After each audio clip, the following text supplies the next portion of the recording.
Chandra, we are okay now. I forgot to press the second publish button. Oh, okay. All Okay. right. You have All to right. restart.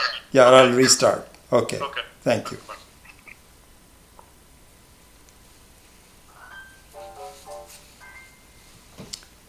Sorry about that. That was a cockpit error. It has a button which says publish and I just pressed it. But there's a second one which asks you to confirm and that was not done. And so I didn't do it. How much time have we lost? About 11 minutes. So we will go up to 9:11 to complete the class.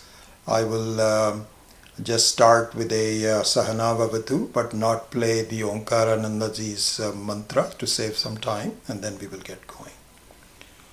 Om Sahana Vavatu Sahanau Bhunaktu Sahaviryam Karavavahai Tejasvinavadhitamastu ma vidvishavahai. Om Shanti Shanti Shanti.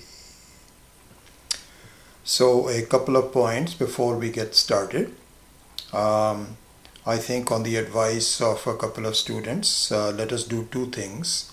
One is that if you are watching the video, then please log in to indicate that you are watching. Not everybody is doing it, and that will be of great interest to me as well. I would like to know who are the people who are actively engaged in this class. I do care about that, so please do log in, number one. The second thing is that I think we will spend more time in question answers at the end of the class. Yesterday we had one question that I didn't see because there was a lag between what I am talking and about a 20 to 30 second lag between that and what you're receiving, and I didn't realize it. So from now on, I think what we will do is spend about 5 to 10, even perhaps more time in watching the chat window, and I will be sensitive to it, and let's spend some time forming questions and getting answers for that. So that's the second change we will make. Okay. So what we were seeing yesterday, we had started this chapter on what is called Pratirodha, right? Let's see, I just wanted to go to the page.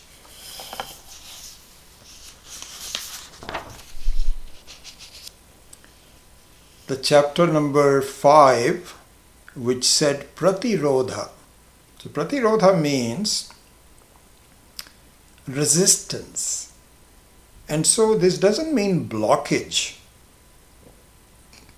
It doesn't mean some kind of an obstruction. An obstruction is a negative thing. The blocking is a positive thing. And so blocking means that something is keeping you from making progress. A resistance, on the other hand, is necessary for you to make progress. And we gave various examples last night. This Swami from Varanasi who stopped learning because he became so popular in the village is one example. The advice from Swami Paramarthananda to me in the year 2002 that please resume your teaching. I had suspended it because I had a bypass operation, I believe in 2000 or something like that. And he was asking me, are you teaching? And I said, no, Swamiji, I've sort of stopped it. He says, please get back to it right away. Because he gave his own example. He says, it wasn't until I started teaching and started interacting with the students did I really start to get into the depth of the subject matter. This was very good advice, and I can tell you that the same thing is happening with me as well. You don't realize you are contributing more to my progress than I may be contributing to your progress. And so the value of resistance. So resistance here means that If I don't have a class, I may read a book and not really pause to think about it very much to clear people's doubts. But since I see you in the class, some of you with quizzical faces saying, what is he saying? And I know that perhaps I need to make this point a little clearer. This is part of the resistance. Now, another thing, the resistance is useful if you care about the other person. And in fact, this is the reason I asked you to log in, because I do care about who you are and why you are watching. You're not just anybody else. Like in a factory or fellow class or so on, where you are not. So here it says it is not interaction per se, but an involvement, which is important. So this is what Swami Maheshananji says. So this is the reason why we care not from people who we casually meet in some social gathering, but from people that we are friends with, people that are part of our family, people who I am working for or working with. That is an important thing, and their feedback to me becomes very crucial for me, and it's part of the development of the human personality. Okay.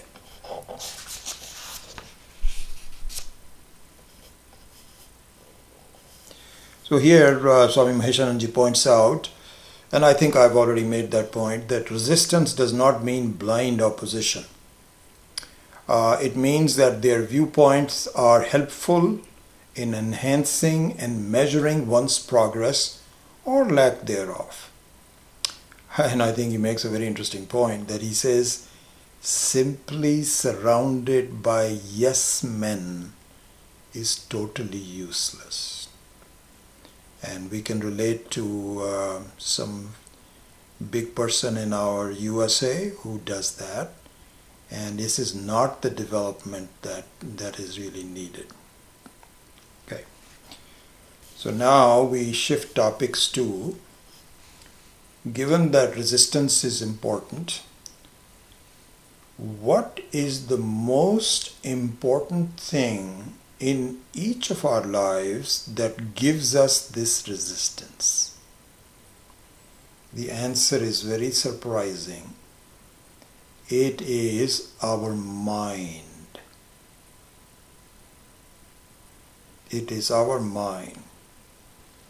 And Swamiji says that people often argue, why has God made our mind so restless? Why is it always going around randomly criticizing, not following things, and so on and so forth? And Swamiji says that if your mind was not there, you will not really develop your full potential. Your mind is a very useful pratirodha for you to develop if you have the right attitude. And so this is what we're going to talk about. Swamiji says that if you don't think your mind is a pratirodha, it is you are whistling in the dark. How? Because you want to do something and your mind brings it a different viewpoint. Swamiji says it must be our own experience, everybody's experience. We want to meditate. And we sit down, close our eyes, and we want to meditate. But the mind doesn't want to meditate. Just when I am ready to meditate, it is thinking about useless things that have not appeared on my mind for a long time. This is pratirodha. And just the opposite. When you are busy with some work at the office, some meeting is going on, suddenly you think of Ishvara. Why am I doing this? I should really be meditating.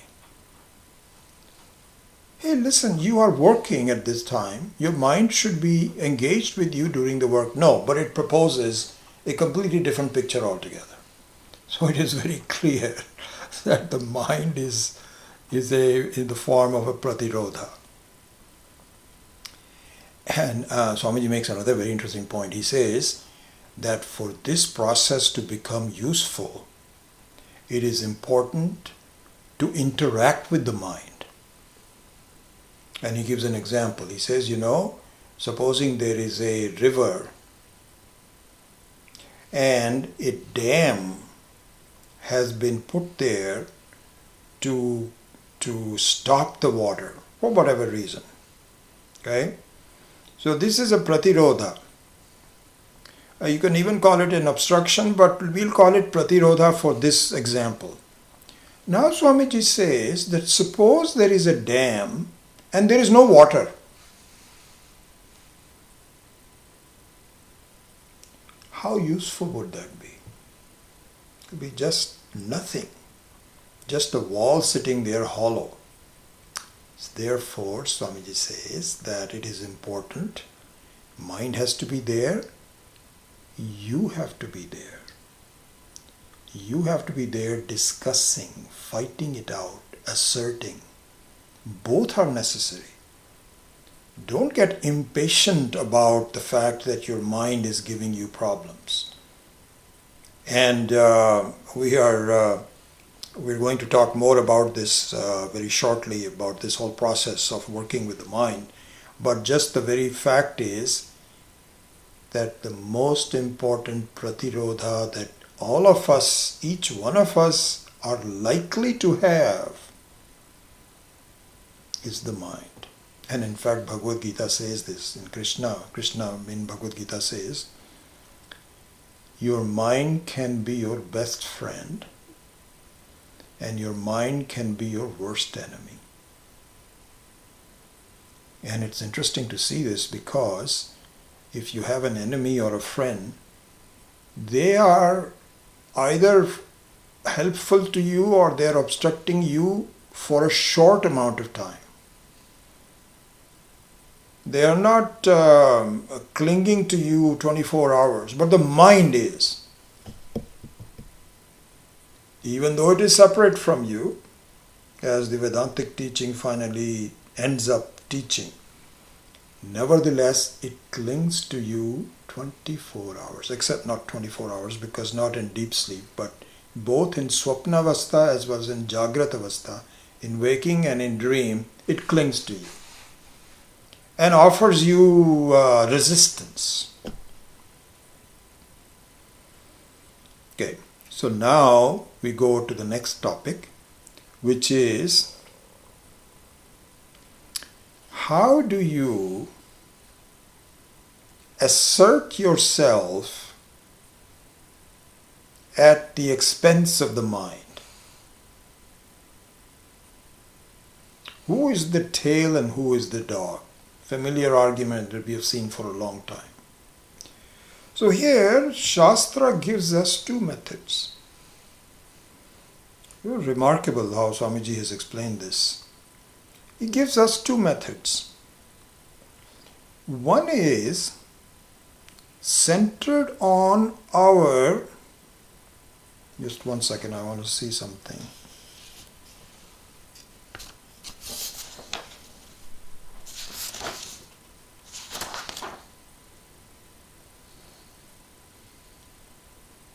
Yeah, okay. I thought that point was now, but it is coming later, so I will tackle it later. So here, Shastra has given us two methods. One method is physical action. Kriya Swarupa. Physical action.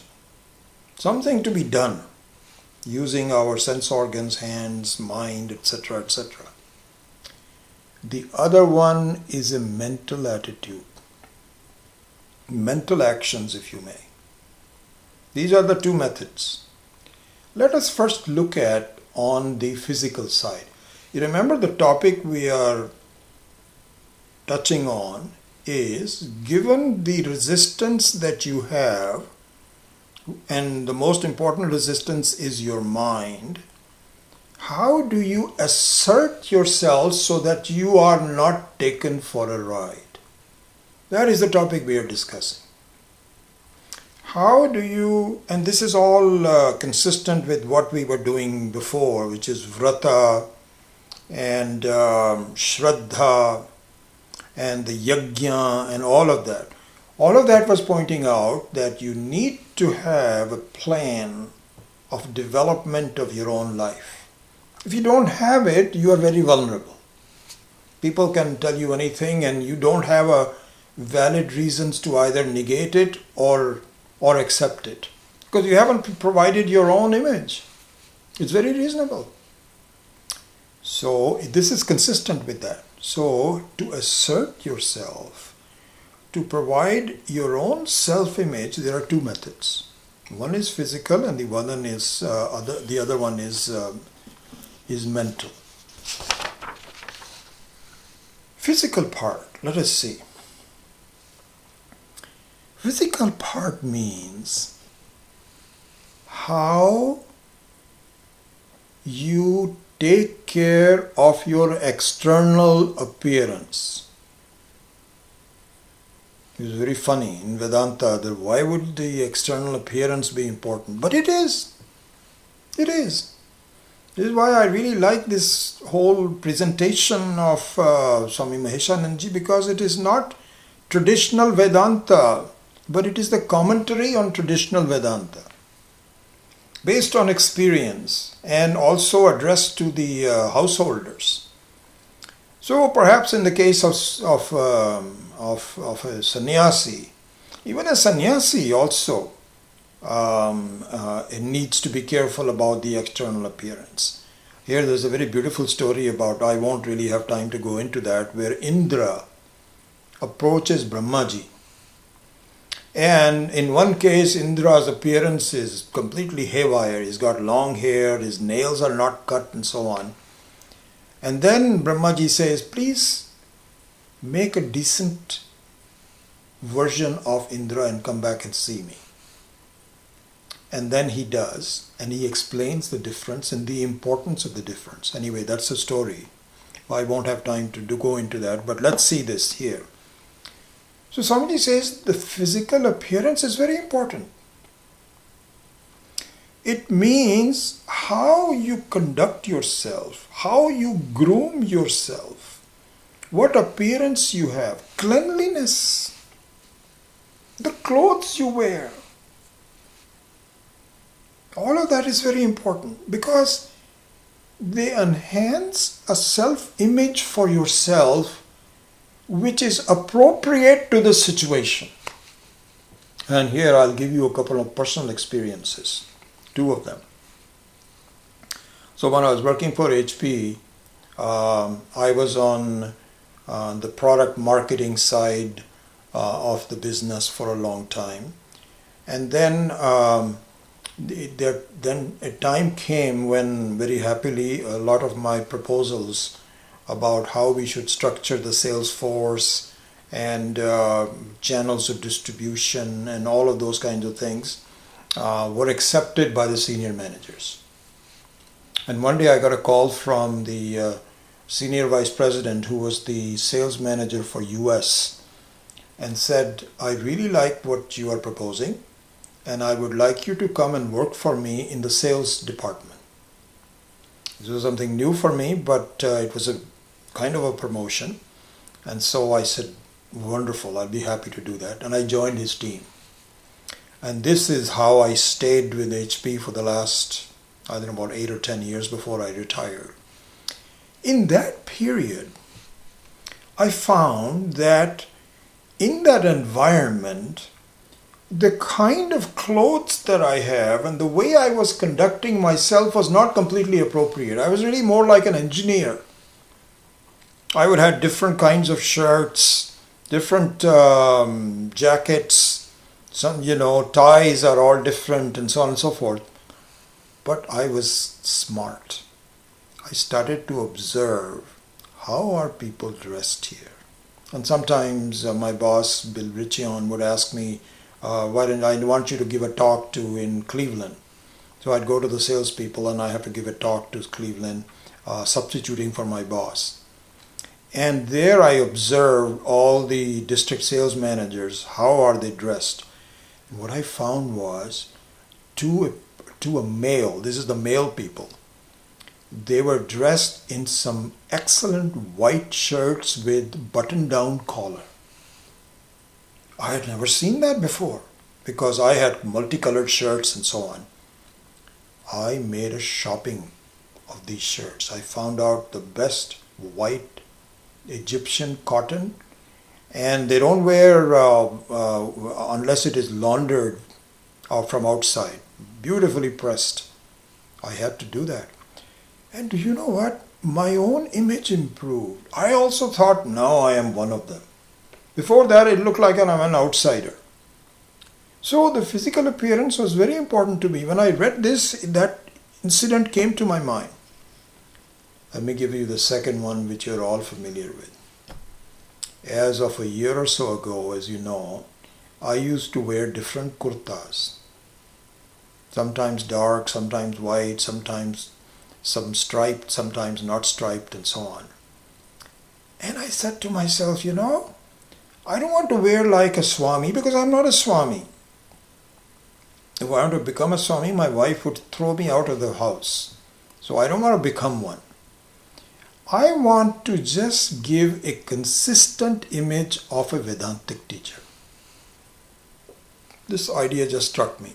So on my way to India a year ago to attend a wedding, I called my sister. In fact, I was there. And I said, I'd like to shop for, and this is what I'm wearing right now, a kind of like a soft, consistent, Swami-like kurta. And I just want to wear this consistently. And you know what? I don't know whether you've noticed, but I feel good about it. That when I wear this, I feel now I'm a Vedanta teacher. So it enhances my own progress in life. This is the physical side.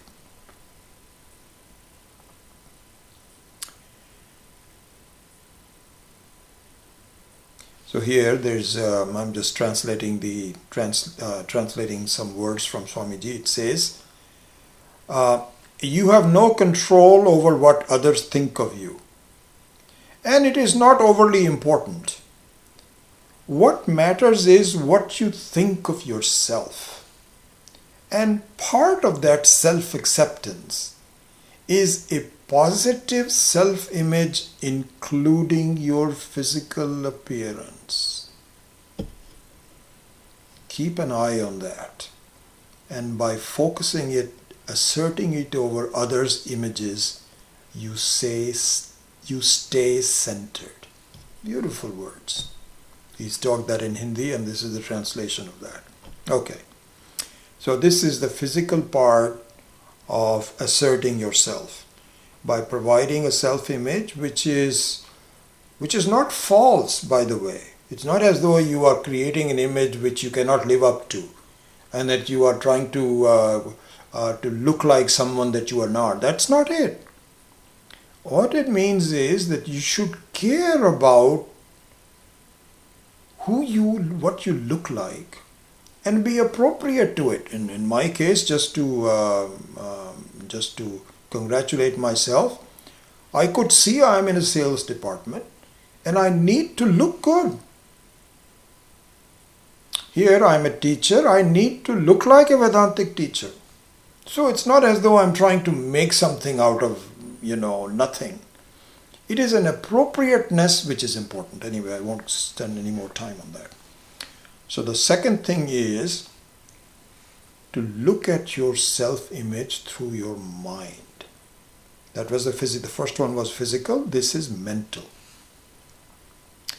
And you want to maintain stability and steady progress despite the pratirodha of the mind and others. This is the main point. You need to keep yourself centered. So here, Swamiji makes this centeredness, the stability, in one of two types.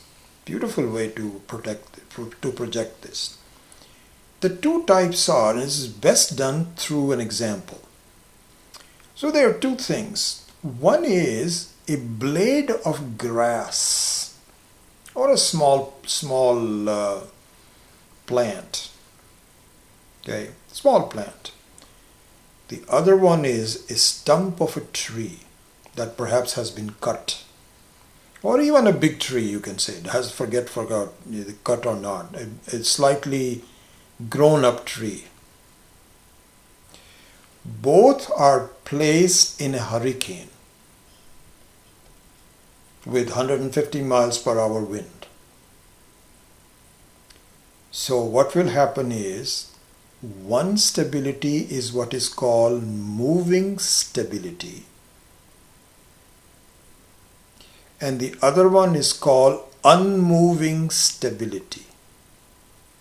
Okay, these are the two names for the two types of stability. The grass is a moving stability. What that means is that in the hurricane, the grass simply bends. It goes with the wind. In fact, sometimes it is bending so much that it touches the ground. It becomes one with the ground. And yet when the wind dies down, it comes back again vertical. Has not uprooted itself. The wind didn't bother to uproot the grass. Now take a look at the stump of the tree. It refuses to budge. There's no way it can, because it is not meant for bending. The result is, in a hurricane, the whole tree gets uprooted and dies. So Swamiji's point is that in our life, we need to be like a blade of grass. Despite all the oppositions and pratirodhas and resistances and so on, you may be influenced by it. You may have some situations where you cannot really assert yourself. It's not like you are, so if you insist on asserting yourself in all situations, you may find yourself to be totally lost. So it's not as though you don't listen to anyone. That's not the point. You continue to absorb what people are saying.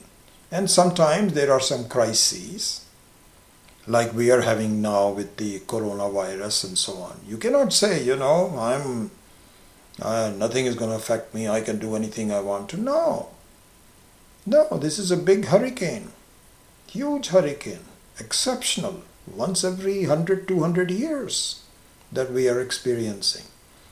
You have to bend with it. And if it means that you do not have time to study, you don't have time to attend classes, so be it, like we have done. If I insisted that we must have, no, I can't do that anyway because of the shelter, but for a while I was thinking, no, I think we'll be okay. No, you have to give in. But our ideas of keeping the teaching going, once this thing is over, which is going to be, I think it will be okay. Then we will stand up again and get going. So you absorb all the disturbances around you, but do not give the stability that you should have and you can have. Let's see, what time is it? 8:40. So we have about half hour. Okay, good. Okay, having tackled that part, let us move on to another topic. All these topics are to enhance our understanding of how we can make something out of ourselves. What is the full development of my life? This is what we are talking about.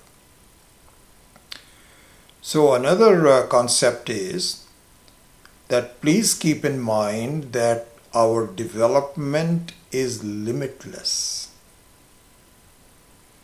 As we strive towards complete freedom while living, no one should feel or even can feel, but if you do, it'll be foolish, that I am done. I'm done. There's nothing else that I need to do. And it's like a wall that I cannot cross over, and I just give up. And Swamiji says that sometimes people ask him, is there a limit to scientific progress? You know, it's interesting. I used to think that at one time. I said, there is no real there's no real challenge in doing PhD in electrical engineering. When I was 23 years old or something like that, when I was going to graduate school, I used to say, you know, all the important things are done. I don't want to do PhD because there's nothing more left to be done. Foolish. Totally foolish. The more PhDs that you have, the more new ideas come up. There are more scientific discoveries. This is a continuous process. This is how Ishvara has made nature.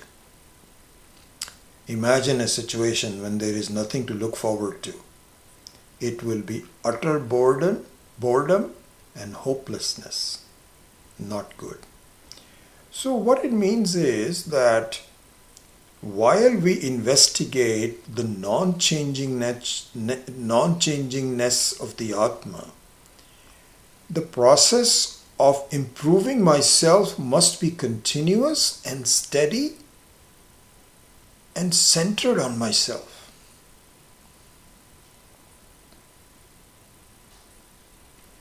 So this chapter is now summarizing. We'll start a new chapter today, which says that the essence of the mental actions, this is what we are talking, this subtopic here is mental actions, is conscious visualization, anticipation, steady movement. Swamiji gives the ideas that when you wake up in the morning, think about what, this is really good advice, think about what your day is likely to be. These are very unusual times when we are locked up in the home, so this may not apply exactly. But if you have an active life, you're working, and so on, number of different things going on, then in order for you to tackle the day, you should think about what the likely events are going to be. And some of them are very obvious. I have a meeting with a boss at 10 o'clock.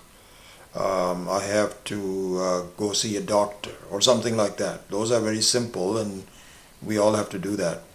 But more than that, Swamiji says have a mini plan for the day. And what that would mean, I think, in many ways, I'm just giving you my ideas, is that if there are certain unanticipated things that are coming up, like for example, supposing you're meeting with the person for a new job, then you need to think about what you will say to the person to get ready for the interview. Very obvious, etc., etc. You should also plan for, I need to spend an hour studying. What time will I be doing it? I think the best thing will be after I come back from office, after having dinner, something like that. Have a plan, a conscious plan. Swamiji says if you do that, surprises will be minimized. Your regrets and disappointments will be minimized. They may still be there, but minimized. You will spend more time feeling good that you did everything that you needed to do. This is the real barometer of progress, as Swamiji is talking about. So this is the chapter of understanding pratirodha, understanding the resistance, the value of resistance. If I were to title this chapter in English, I would say the value of resistance. Not a value of opposition, but resistance. And to understand particularly how the interaction between you and the mind is taking place. And look upon the mind as a positive contribution by Ishvara, so that you polish your own thinking. Swami Dayananji had said this one time. He says, the potential of each one of us as being a beautiful carved image out of the stone is already there. So when there is a person that is carving out an image of Dakshinamurti in stone, like we have in our Sailorsburg ashram, they've got an idea. Right now the stone looks really shapeless. But the idea is slowly developing mouths, eyes, the nose, the smile, and execute it relentlessly. This is something that what we have to do in our own lives as well. Anyway, so that is the end of that chapter. And since we have time, we have about 20 minutes or so, let us go into the next chapter. And the title of the next chapter, number 6 and 7 are the only two one left, is called Uddeshya in Sanskritam. Uddeshya. And Uddeshya really means an objective. Slightly different from a goal. By those of you that have been working, you will see the slight difference between objectives and goals. So objectives are general ideas of where you want to go. And goals are milestones to have you measure whether you are meeting the objective or not. Right? So that's the difference between the words objective and goal. So this one, Uddeshya, because I also had to read the chapter a couple of times to see what is the right sense. Is it the goal or is it the objective? And I found it is the objective. Okay, so that is the title of the verse of chapter number 6. Following the right objective. Because we have talked about the process of development, but the question still remains. We have talked about it before. What is the right objective? Where am I going? What should I choose? Okay, so that is the one. Here, as you know, this is what is encapsulated by the word Vikas. Vyaktitva ka Vikas. That is the very title of the whole book. Right? So for those of you that can read Devanagari, Vyaktitva ka Vikas. So that being the case, Swamiji says the word Vikas in Sanskritam is called Bhavatmakam. Beautiful word, Bhavatmakam. Bhavatmakam means it's a positive word. What do you mean by it's a positive word? He explains this by saying that there are two words that one can use. One is change and the other one is development. So the change becomes development if there is a positive value judgment assigned to the change. And the mind and a viewpoint can either assign a positive value or a negative value. So, for example, the sense organs that we possess can only give you a report on change. So you can say, you know, this car was standing here minute number 1, now it has moved to that point minute number 2. This is a change. Whether the car's movement is good or bad is not the function of the eyes. The eyes says, listen, you asked me to report what is happening, here's what it is. That's it. Now comes the value judgment of whether it was a good change or a bad change. Swamiji gives a very interesting example. He says, a number of years back, they started a ashram in New Delhi, right on the outskirts of Old Delhi, when I've been there a couple of times. One time to purchase some books, and the other time to try to meet with the current Swami who's visiting from Abu. And so those are the 2 times I went there. And both times I found that the place is, anyway, I'm giving you the rest of the story, but let me tell you about his development. So he says, when we started this ashram, it was in the outskirts of the city, 30, 40 years ago, a long time ago. And like in all cities here, there were orchards and so on.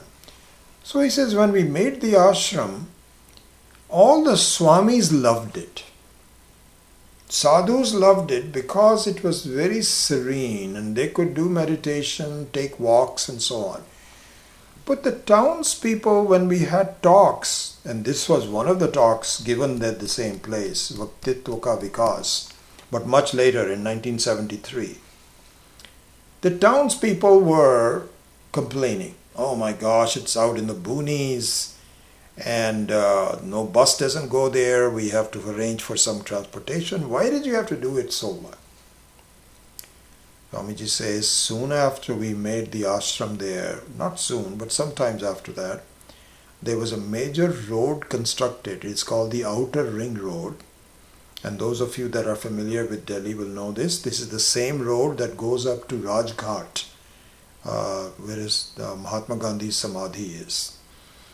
And then another thing happened. The Delhi administration decided to have an interstate bus station not far away from the ashram. And I also went there. I saw what a noisy place. There are buses honking. We're ready to go. Where are the passengers? This, that, or the other. Right next to the ashram. It's not worth really going there for meditation.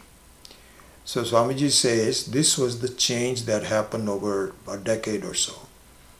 During this change, the sadhus had a negative view of the change and the townspeople loved it. They said, wow, this is so wonderful. Now there's transportation and there's hustle and bustle and you can go to a shop and have some puri aloo during lunchtime. So all depends on what you thought about in terms of the value change. So there he says, a right objective is key for defining the human objective.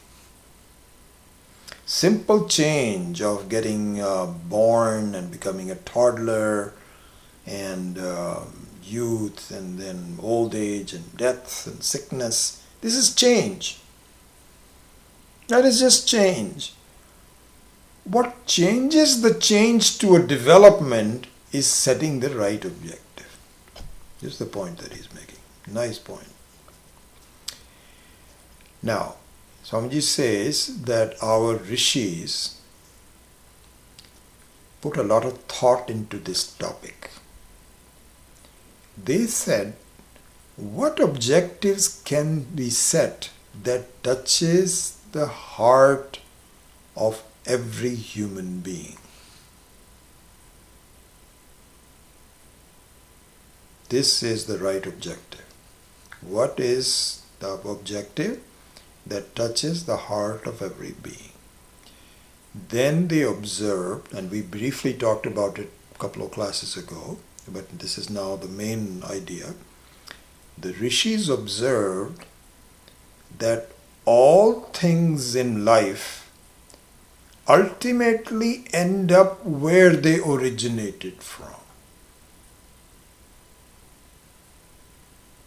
Okay, so this is the assumption for or based on which the right objectives can be set. What does it mean? Why is that important? And before that, we saw the examples that the water is originating from the ocean. It goes all the way up to the mountains, and for a purpose. So the water evaporates and it is transported horizontally to the earth and to the population and to the Himalayas and other mountains for a purpose, which is a very sacred purpose, which is to give water to people. Really speaking, and what a phenomenal thing. The only thing I have not yet understood is, why is there salt in the seawater? This I have not yet. I've been meaning to investigate that, and I will hopefully will do so, or ask Swami Jivatma. Why is there salt in the that is undrinkable? But the funny part is that when the water is transported, the salt is left behind, and pure water is now given as a sacred gift to the human beings to drink. And then after it is done, the water is anxious to get back to its source. It won't rest until it goes back to the source. Same thing is true for dust particles. For whatever reason, the dust particles get separated from the earth, then it goes back to, it's anxious to go back to the earth. Same thing is true for the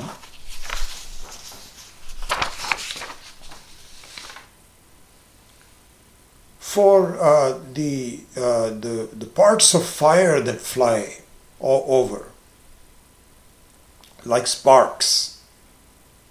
They all come back to the fire. So, in that sense, it is said, and this is what we have to understand. It is not obvious to us. All beings originate from Paramatma. All beings originate. Now there is an important point here. They originate from Paramatma in a differential way, not in a separation way. They are differentiated. What that means is that there is a feeling of separation, one where there is not.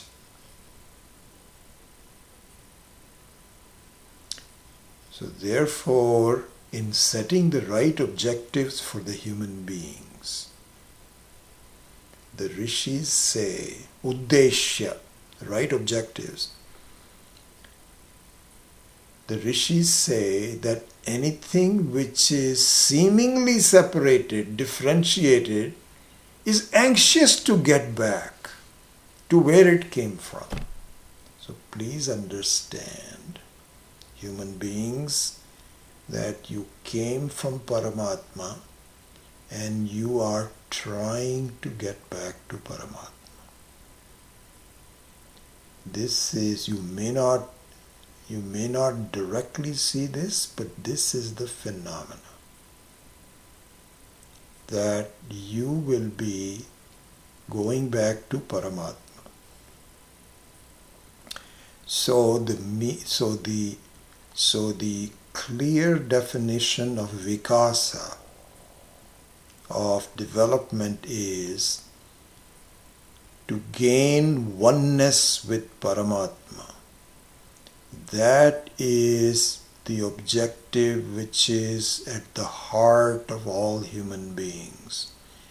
You might as well clarify that in your mind and don't unnecessarily fight it, because that is the truth, that is the natural truth.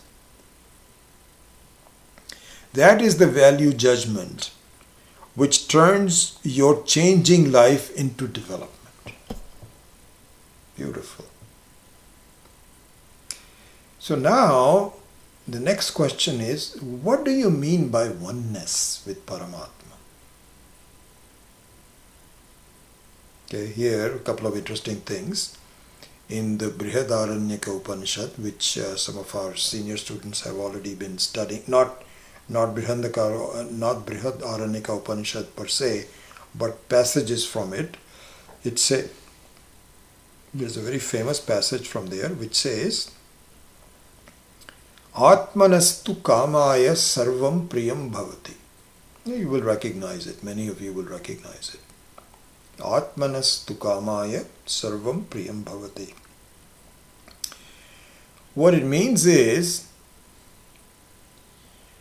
everything is dear to me because of my Atma. I am deeply I'm pursuing things that are dear to me because of the Atma. And in fact, the teaching is that you do this viveka, and the teaching is that behind apparent love for others, there is love for yourself. You think you love your spouse or your children. You really don't. Only when it is convenient to you, because ultimately you love yourself. This is a very important topic, and we will discuss this per se sometime. We've already been discussing it, especially for the new students. I think that we're going to make it a point. Swami Viditatmananda does a great job of this. We have a love for the pleased self alone. So this is the passage. Atmanastu kamaya sarvam priyam bhavati. So Swami Maheshananji says that there are a lot of people who get very confused by this Vedic shloka. Atmanastu kamaya sarvam priyam bhavati. They say, does it not feel very selfish to you? That everything is really meant for you and you don't care really about anyone else? On the surface, this is a very good doubt. Really. Swamiji says they fail to, and this is an important point, please listen to this. We don't say that everything in the world is for Jivatma. Jivatma here means the seemingly enclosed me, which is surrounded by all the paraphernalia, my personality. That me. That's not what this is what is called Jivatma. So Atma, when you say Atmanaha tu kamaya, Atmanaha means for the Atma, of the Atma. It could be either one of them. Sarvam priyam bhavati. This is not for the Jivatma. It is for Paramatma, not for the Jivatma. And here, to make this clear, as you know, there is a very important verse from the Gita, Bhagavad Gita, chapter number 10, verse number 20. 10:20. You can look that up. It says, Ahamatma gudakesha sarvabhuta ashaya stitaha.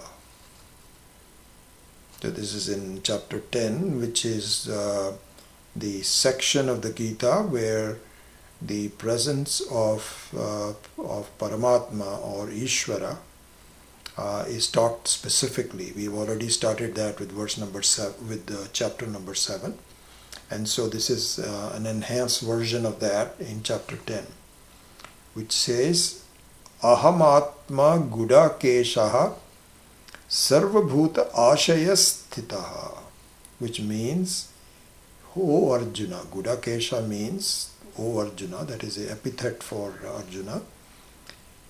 I am the self residing in the heart of all beings. This is what we have to understand.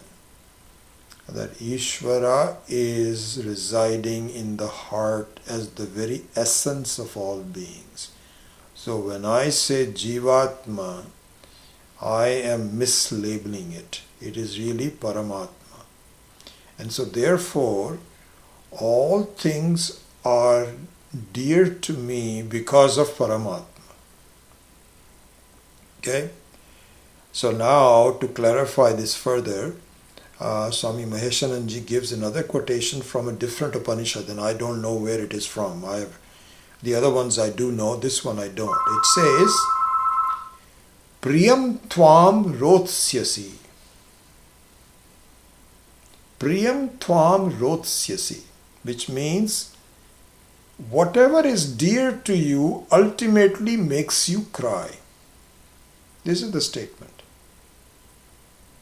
Whatever is dear to you will ultimately make you cry. And this I have heard from Swami Dayanandji many, many times. This is a confusing thing. First you say that you do things because of love for me.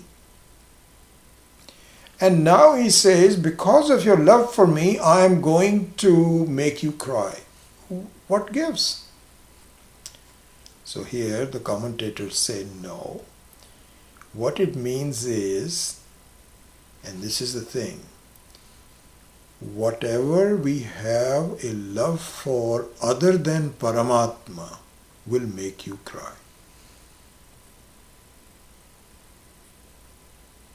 Will make you cry. This is the law of life.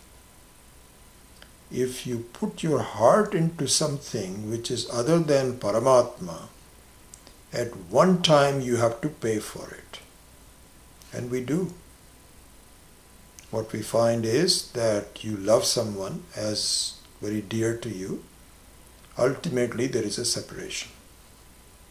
Either you die first or they die first. Either way, there is not good. Do you develop your children and you have a great love for it? At some point in the time they disappoint you. So Swami Dayanand used to say it's a zero-sum game. You cannot say I'm going to do something which will now be permanent. It cannot be done. Except for Paramatma. Because you're already there. You originated from it and you go back to it. A beautiful logic. Vedanta is much more scientific than science. Please understand that. This is a misnomer to say that this is mumbo jumbo. Science is mumbo jumbo compared to Vedanta. Impeccable logic. Okay. So I think we can spend a little bit more time.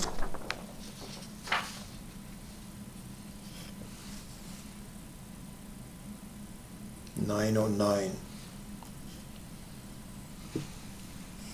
Almost an hour has gone back. So what I will do is I will wrap it up by just pointing out that the next point that Swamiji is going to take is that the march towards oneness, because this is what it is, it's a march toward oneness, Advaita,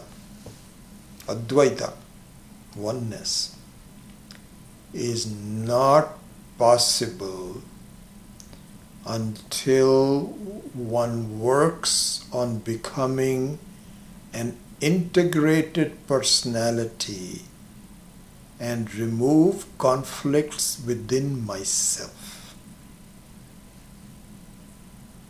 This is an interesting topic, and we will take it up tomorrow.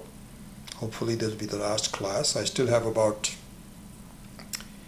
half a chapter of number 6 to go, and then number 7, but I will speed it up so that we can all finish it tomorrow.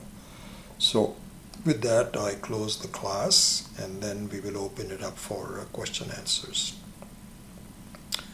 Om asato ma satgamaya tamaso ma jyotirgamaya mrityor ma amritam gamaya.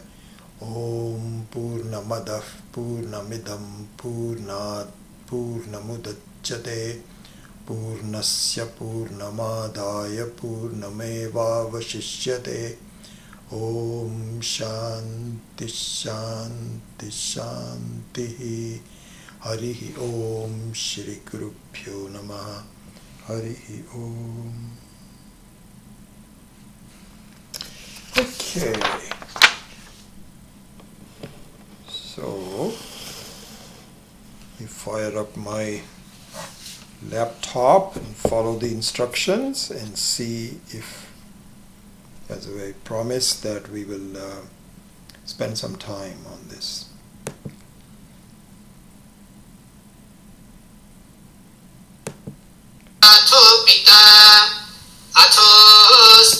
Sorry, that was not the right one. So YouTube, videos,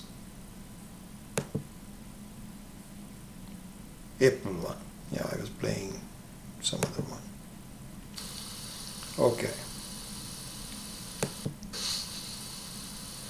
Beautiful logic. Vedanta is much more scientific than science. Please understand that. All right, so now a lot of questions. Good. First people,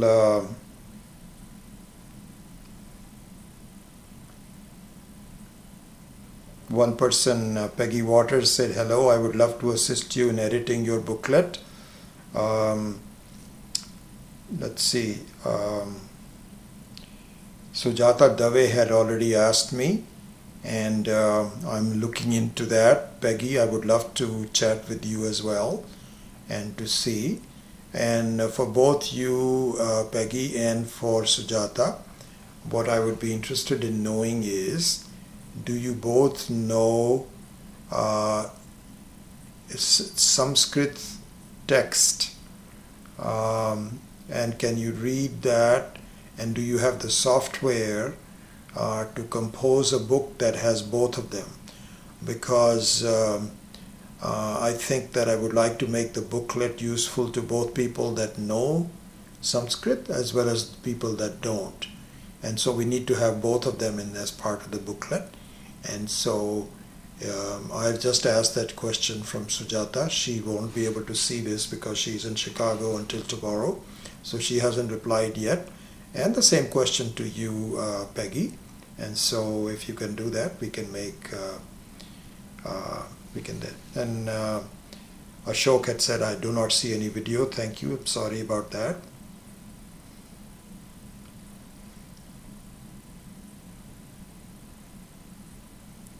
Okay.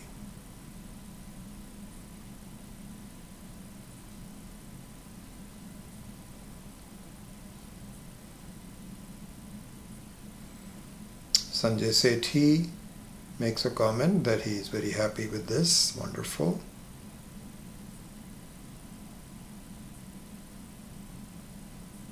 Sam Dillon. Vijay, I have trouble spelling Sanskrit. When you say Sanskrit words, could you have flashcards with the words spelled out? If not too much trouble. Namaste. So sorry about that, Sam. I think for these 6 classes, we decided not to have the TV. And perhaps that was a mistake, because it would have been nice to have done that. But not a complete mistake, because my choice was that in preparing for these 6 classes in a hurry, I didn't have time to really make carefully flashcards as I do for the Saturday classes. So it's a little of a time saver for me. When we come out with a booklet, which I think we will, then you will see the Sanskrit words spelled out with maybe not transliteration, but at least some way to pronounce it. So you've said that before, and I apologize for that, but I think you'll be able to be okay once you see the published booklet. Okay, Aruna Singh. I am not clear about the difference between resistance and opposition. In my head, they sound the same. Can you please elaborate? So the way I would differentiate between them is that the opposition is a complete blockage of my own thinking. Okay? And with the help of the outside, I just do not have the right paraphernalia to think through. Either I have not read enough, or I don't understand it, or the teacher didn't explain, something or the other, there is a blockage. And I'm not able to see this. I think one of the things would be where, so for example, suppose you have cataract. This is an example given in the Shastra. Cataract is an obstruction. You're not able to see very well. A resistance in that example would be where you are putting in some drops in your eyes to remove the cataract, but they're making you even worse than before. However, they are necessary for you to remove the cataract. In other words, they are positive if you look at it the right way. If you tell the doctor, no, I don't want to put any drops in my eyes, can you please take my cataract out? He says, no. You need to have some resistance to the way to improve. And part of that is that you have to do this twice a day. You have to do this. I'm just taking that example. It may not actually be real life. I haven't had cataract. The rest of all siblings have had cataract, and mine is slowly coming up, but I see very well. I don't see any problem. So far I haven't had cataract, so I'm just making it up. But the difference between a resistance and an opposition would be there is a complete blockage, and there is unreasonable blockage. No one is allowing you to go through. And some of it is your own doing, some of it is others' doing. A resistance, on the other hand, is a way to rub. Another example I can give you. Suppose you want to be a wrestler, an accomplished wrestler. And you say, I want to be a very powerful, accomplished wrestler, but I don't want to do any practice wrestling with anyone. It's not, you're never going to get it. And no, I think I can just do it on my own. I'll just think about the best. I'll close my eyes and figure out how to wrestle. I don't need to go through all these problems of really beating up the other wrestler and putting him down or so on.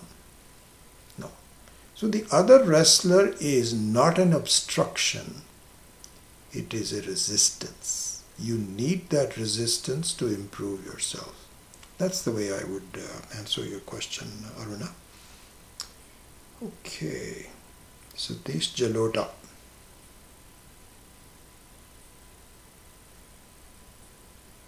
Salt in the ocean water is meant to preserve organic materials present in the sea water for the consumption and to maintain life of living species in it. And salt in water is a good preservative. Good. Yeah, that sounds reasonable to me. Not that I'm doubting you, but I would like to consolidate that and reading about it. I think it's a reasonable proposition. Good, excellent. Okay, next one. Chandra, please remember Guruji is about 30 to 40 seconds ahead of us, so please ask your questions sooner than later. Correct? And I will wait here for a few more minutes, and then we will go forward to see if you still had any questions. I'll be patient. So while you are thinking about it, some of you have asked about what the next text will be. Of course, we have one more class to go tomorrow, and so then this text will be over. And then the question is, what should we do next? And so some ideas that I have, I think one thing I'm pursuing is that we could take a significant text, and I think Prakash Nair had suggested Purusha Suktam, and I also think that that is a good text to take, but I would like Purusha Suktam to be given to a lot of new students and not just our own students. I don't dislike you. It's just that I think, just like in the case of the yoga students that Ramanandji had introduced, I would like to have some brand new students that can be introduced to Arshvidya teaching. And so if we can provide that, I'm willing to take that. But that's going to take a few weeks to put together.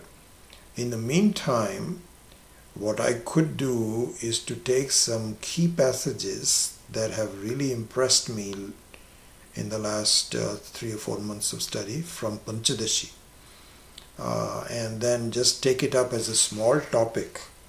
Most of these passages from the Panchadashi highlight one or the other Upanishad. So they will highlight a particular line of thinking from Chandogya Upanishad or Taittiriya Upanishad. And so we could take that, just taking about 3 or 4 days to maybe more than that, maybe 4 or 5 days to finish, just like in this one. I'm thinking, and I need to get your feedback, whether you would like this to be just once a week on Tuesday nights or twice a week on Tuesdays and Thursdays. And at least for this locked-in period, I'm just talking about the locked-in period. After that, I think the weeknights I will continue to be online. I will not have in-person classes. So for this period, we can either have twice a week classes or once a week classes. So if you can drop me a line to say which one do you prefer, I'm open to both of them. And possibly as early as next week, we can start a small section from Panchadashi or some other thing. We can do some other things also, and either do it just on Tuesdays or Tuesdays and Thursdays. So that's some thinking about that. Okay, I have seen nothing else. So with that, I bid you goodbye, and we will see you again tomorrow at 8 o'clock, and this time I will not forget to press the button twice, which I did today. Apologize for that. Okay. Hari Om.